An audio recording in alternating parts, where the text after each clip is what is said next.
Something that people think is harmless that's currently causing chronic liver disease in 100 million people. Today we're going to show you what that is. In fact, if you can guess what that is, please comment down below. And then I want to also cover the #1 cause of acute liver failure, which is Tylenol. I'm going to get into that as well. But mainly I'm going to focus on this one right here, which is a huge problem and a lot of people are not aware of it. So let's first give you a little background on your liver. Your liver has over 500 functions. It's not a place where you store toxins. It takes a toxin or a poison and it turns it into something harmless through a whole series of actions. One of the most powerful compounds in the liver is called glutathione. Glutathione is your protection, your bodyguard. You also have another system of fat export. So this whole system keeps the fat out of the liver, but everything you eat, everything you breathe, everything you put on your skin eventually ends up in your blood and your liver. I mean, even the lotion that you put on your hand, you know, in about a few minutes, it's like gone. Where do you think it goes? It gets absorbed, it's right in your bloodstream, ends up in the liver. So glutathione is one of the key things that helps neutralize some of these poisons. But the key is having enough of glutathione. I'm going to show you how to actually increase it if you're deficient. The fat export system is a very interesting system that will shuttle out this fat out of your liver and into the intestines. I'm also going to show you how to enhance that system as well, because having a fatty liver is not a good thing. So what is it that's causing chronic liver disease in 100 million Americans? Fructose. Now, before you say, well, that's just fruit sugar, it can't be that bad. Let me give you a little history. 2,000 years ago, the ancient Romans figured out how to make what's called foie gras, a very expensive delicacy of a diseased fatty liver. And how did they make it? Well, they force-fed geese dried dates. The way they do it now is they force feed with corn and things like that. But back 2,000 years ago, they used dates, which happens to be the richest natural source of fructose. So they use fructose to manufacture fatty liver disease on purpose. And that's exactly what we're doing with our livers right now. But not with dates, with high fructose corn syrup in soda. It's actually in cereals, it's in granola bars, it's in yogurt, it's in ketchup, it's in bread. It's in thousands of processed foods. The fastest way to make a fatty liver. So let's talk about fructose and what's so unique about it and why it's different than glucose. Unlike glucose, which by the way, all of your cells can process, fructose can only be metabolized by your liver. And when fructose hits the liver, it does two devastating things at the exact same time. Number one, it activates fat accumulation. It's a fancy way of saying fructose is basically a fat-making machine in your liver. And number two, it will block the fat burning, okay?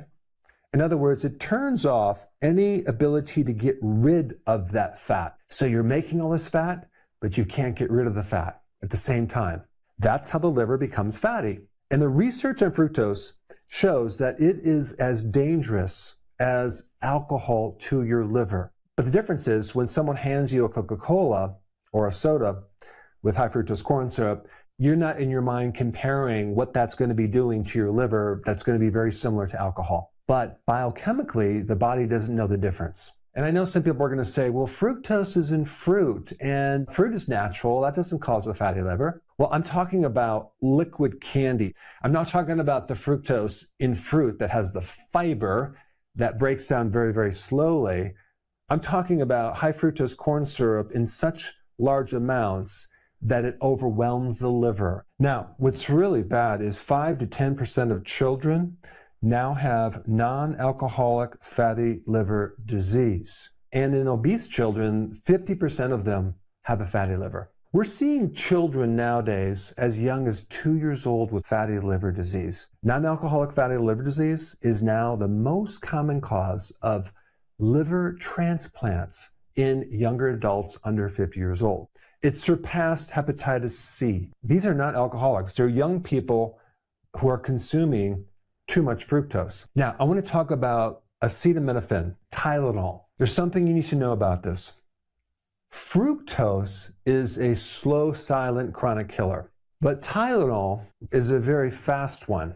Tylenol is the #1 cause of acute liver failure in the US. Fructose is the most common cause of chronic liver disease. So this is slow, this is fast, because you can end up in the ICU in literally 72 hours. Now, of course, in small doses, it's not that damaging, but it's very easy to actually consume a lot of this. But before I get into that, let me just explain what this does to your liver.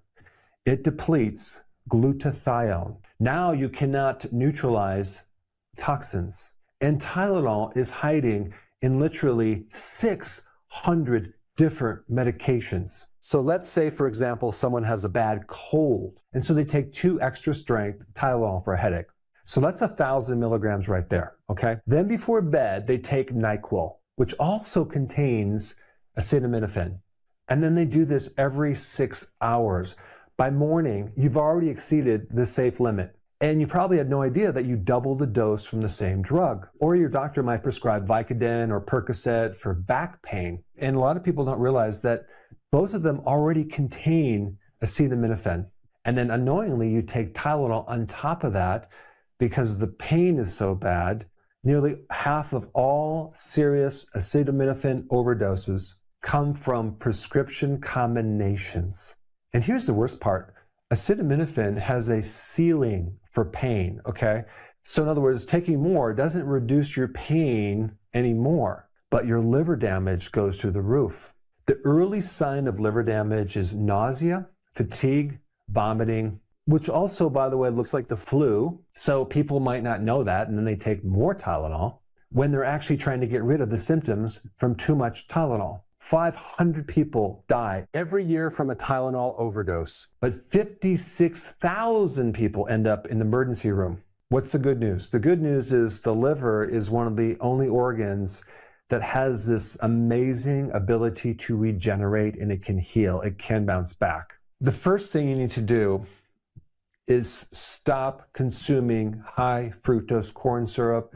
Stop consuming sugar in general, because even half of sugar is fructose. If you have children, only give them the fructose in fruit, the whole fruit, not the juice. Fruit juice is liquid candy, okay, with a lot of fructose, even if it doesn't have high fructose corn syrup in it. Choline is a really good remedy. And by the way, guess what has the most choline other than liver, which a lot of people don't like?